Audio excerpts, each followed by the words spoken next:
इस वक्त अता तारर साहब हमारे साथ हैं, उनसे हम बात करते हैं। अस्सलाम वालेकुम तारर साहब। वालेकुम सलाम जी, थैंक यू वेरी मच जी, बहुत शुक्रिया। बहुत शुक्रिया। ये बताइएगा कि पहले अब जो अभी इजलास हुआ है उसमें आप भी शरीक थे और ये बहुत अहम इजलास था सदर मुमलिकत की ज़ेर सदारत जो हुआ, क्या कहेंगे इसके हवाले, इसमें क्या क्या अहम फैसले हुए और कल की जो मीटिंग्स थी उसका जो आउटकम है क्या वो भी इसमें ज़ेर बहस आया? बहुत शुक्रिया। देखिए, एक तो ये जो आज इजलास हुआ बड़ा अहमियत का हामिल था और सदर साहब मौजूद थे, वजीर आजम मौजूद थे और आज चारों वज़राए आला की मौजूदगी जो थी वो बड़ी मुस्बत रही।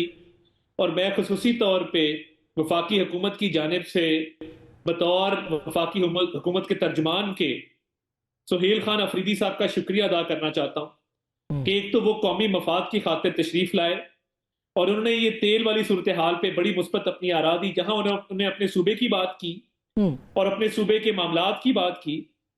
वहीं पर इस मुश्किल टाइम में उन्होंने बहुत ही अच्छे जज्बात का इजहार किया, जिसको पूरी मीटिंग के शुरा ने सराहा और उनका शुक्रिया अदा किया। तो मैं बतौर तर्जमान वफाकी हुकूमत मैं उनका शुक्रिया भी करना चाहता हूँ और उनके जज्बात को सराहना भी चाहता हूँ कि वो इस मौके पर तशरीफ लाए और उन्होंने अच्छी इनपुट मीटिंग के अंदर दी। एक तो ये बात मैं चाहता था कि ऑन रिकॉर्ड जो है वो प्लेस की जाए। देखिए, पिछले चंद हफ्तों में जहां दुनिया भर में तेल की किल्लत भी हुई है, तेल की कीमतें भी बढ़ी हैं और लाइनें भी लगी हैं, दंगे भी हुए हैं, इमरजेंसीज भी डिक्लेयर हुई हैं, फिलीपाइन से लेके इंडिया तक आप जहां जहां देखें वहां पे बहुत बुरे हालात हैं। अल्हम्दुलिल्लाह वजीर आजम शहबाज शरीफ साहब ने बड़े बर वक्त फैसले किए, तमाम वजारतों को जगाए रखा, बचत की, किफायत शारी अपनाई और तेल के जो ईंधन के कार्गोज हैं बर वक्त ऑर्डर किए। फुजेरा से ऑर्डर किया जो स्टेट ऑफ हॉर्मुज के बाहर है, फिर यम्बो से सऊदी अरेबिया से ऑर्डर किया जो रेड सी के थ्रू आता है, वो भी स्टेट ऑफ हॉर्मुज से बाहर है। फिर जो नायब वजीर आजम है और वजीर खारजा हैं साद डार साहब, वो मुतहरिक रहे और वजीर आजम ने उनको कहा कि आप ईरान से भी बात करें कि वो हमारे जो बहरी जहाज उनको आने दे। वो भी अल्हम्दुलिल्लाह में कामयाबी मिली।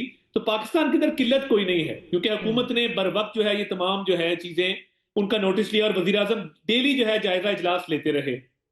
अब जहां कीमतों का ताल्लुक था, वफाकी हुकूमत ने पहले हफ्ते में 24 अरब, फिर उसके बाद तकरीबन 57 अरब और फिर अभी दोबारा तकरीबन 50 अरब जो है वो सब्सिडी जो है वो दी है और वो बचत के जरिए दी है।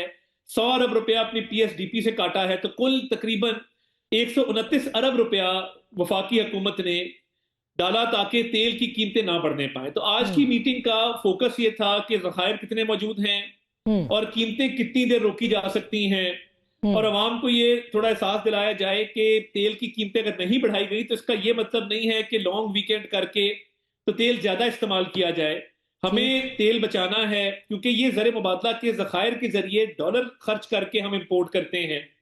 तो तेल की बचत बहुत जरूरी है, इसकी खपत को कम करना है, गैर जरूरी सफर से इज्तनाब करना है, कार पूलिंग करनी, ये सारे तो मामला अता साहब ये अवाम को आप बिल्कुल सही कह रहे हैं कि लोगों को बताने की ये ज़रूरत है कि असल में तेल की कीमतें बहुत ऊपर जा रही हैं और अगर जंग ना रुकी मजीद जाएंगी।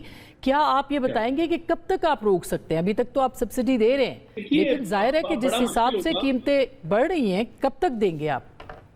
देखिए, बड़ा मुश्किल होगा क्योंकि ये वजीर आजम साहब ने प्रोएक्टिवली ये 129 अरब रुपया जो है, पहले 24 अरब फिर 45 अरब, जिस तरह मैंने बताया अभी 57 अरब, ये हर हफ्ते खर्चा है ताकि अवाम पर बोझ ना डले। मगर आसमा साहिबा, इसमें एक और प्रॉब्लम है।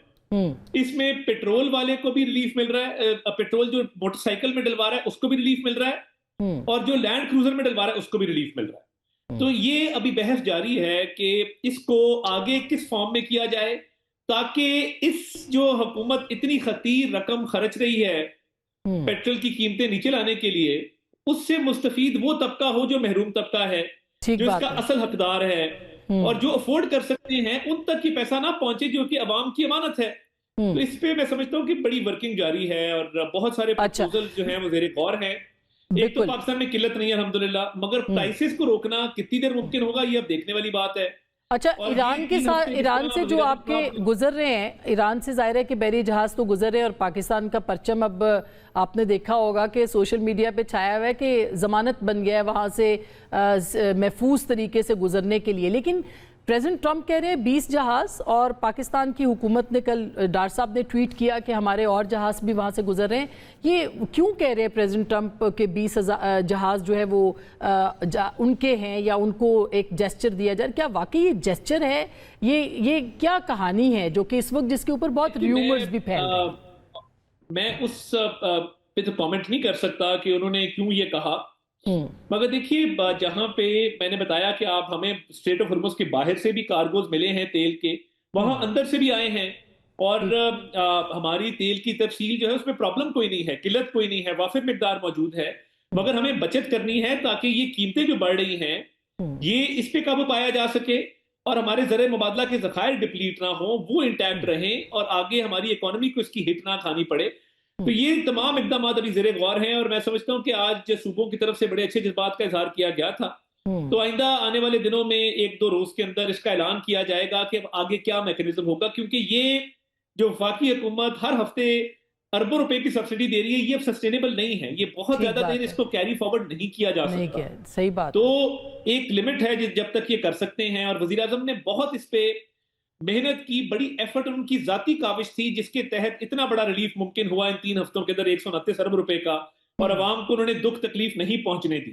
अब हम्म। आगे जाते हुए वफाक और सूबे अब मिल के, अच्छा, पहले इससे वफाक ने इस बिल्कुल सही काविश बात की, है। इससे अब इस वफाक और सूबों को।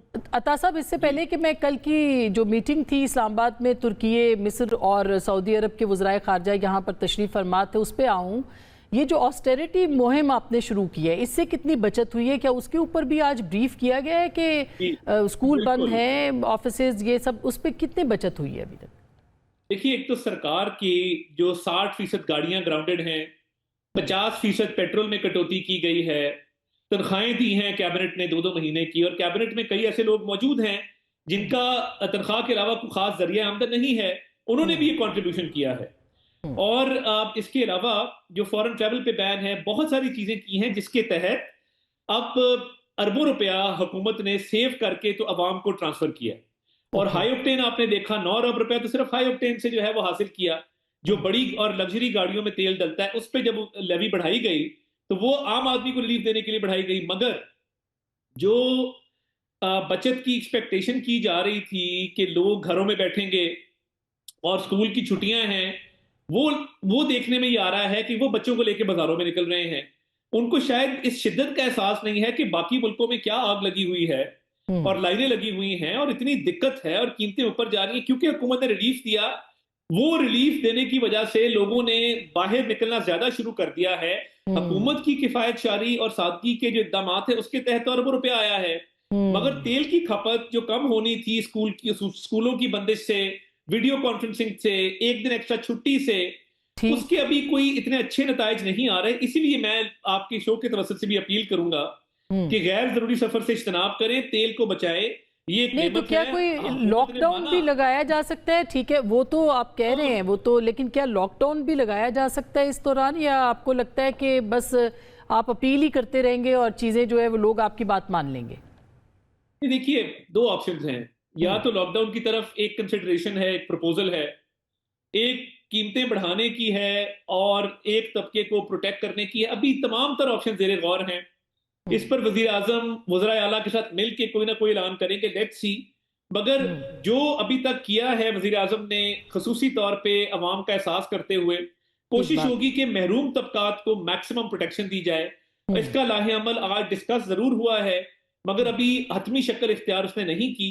तो ये अच्छा। आइंदा मेरा ख्याल है 24 से 48 घंटे के अंदर कोई ना कोई इसकी शक्ल सामने आ जाएगी। अच्छा, ये भी बताइए कि कल वजीर खारजा भी चाइना जा रहे हैं और ये हंगामी दौरा है, तो इसके क्या मकासद हैं इस दौरे के, कुछ बताएंगे? देखिए, वजीर खारजा और नायब वजीर आज़म इसहाक डार साहब खासे मुतहरक रहे हैं सफारती महाज पर। और पिछले दिनों चीन के सफ़ीर वजीर आज़म को भी मिलने आए थे, तमाम सूरत हाल से उनको भी आगाही दी गई। और आज आपने देखा कि चीन की वजारत खारजा की तरफ से भी एक बयान आया है कि जो पाकिस्तान काविशें कर रहा है अमन के क़याम के लिए, वो हौसला अफजा हैं, और उसको भी उन्होंने अप्रिशिएट किया। तो रूटीन में मैं समझता हूँ कि दौरे होते रहते हैं नायब वजीर आजम के, और वो अपनी काविशें करते रहते हैं पाकिस्तान की फॉरेन पॉलिसी को आगे बढ़ाने की। हम्म। पाकिस्तान का जो एक सफारती महाज है उस पर मजीद बेहतरी लाने की।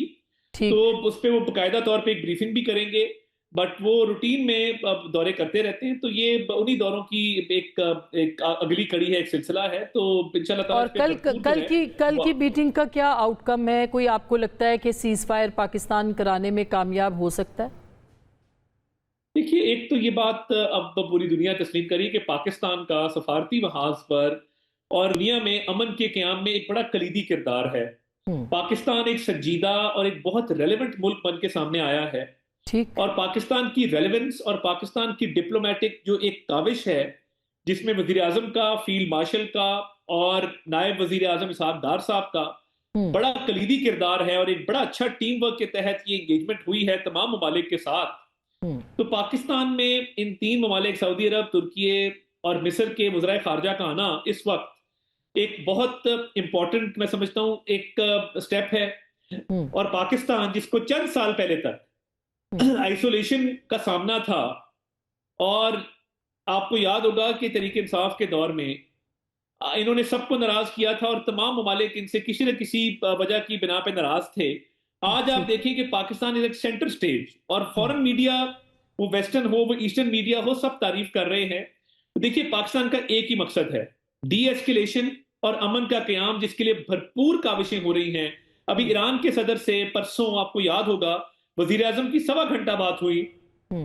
कल ये तीन वज़राए खारजा आए, नायब वजीर आजम को मिले, वजीर आजम से उनकी मुलाकात हुई, और पाकिस्तान डी एस्केलेशन में और एक ट्रस्ट डेवलप करने में भरपूर अपना किरदार अदा कर रहा है। और ठीक। मैं तो देख रहा हूं कि जो इंडिया में हम्म। जो एक तजब्जब है इसको लेके, हम्म। और मोदी सरकार को उनकी आवाम जो है पूछ रही है कि किधर गया हम्म। तुम्हारा राइजिंग और शाइनिंग इंडिया। हम्म। मार्का हक में भी अल्हम्दुलिल्लाह पाकिस्तान इनको शिकस्त दी। अब सफारती महाज पे भी इंडिया जो है वो बिल्कुल आइसोलेट हो चुका है, और अल्लाह के फजल से, अल्लाह हम्म। के करम से पाकिस्तान आज एक अहम किरदार अदा कर रहा है दुनिया में अमन के क़याम के लिए।